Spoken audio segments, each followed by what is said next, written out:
హరిహర వీరమల్లు. ఇది రివ్యూ అయితే కాదు కానీ ఆడియన్స్ ఇలాంటి సినిమాలు థియేటర్లో మిస్ చేయాలి, డబ్బులు వేస్ట్ చేసుకోవద్దు అనే ఇంటెన్షన్ నాది. నేను ముందే చెప్తున్నా, నా ఛానల్లో cinema worthy or not worthy అయితేనే వీడియో పెడతా. So let's dive into the video. ఇంకా సినిమా విషయానికి వస్తే ఇప్పుడు ఎలా ఉంది? ఎందుకు మాస్టారు మాటిమాటికి అడుగుతారు? నాకు మాత్రం ఏం తెలుసు, ఇంటికెళ్ళి చూసుకోవాలి కాదండి.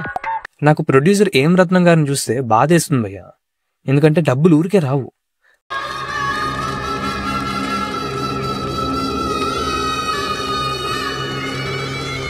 అయ్యా లోపలంతా అంత సవ్యంగానే జరిగింది.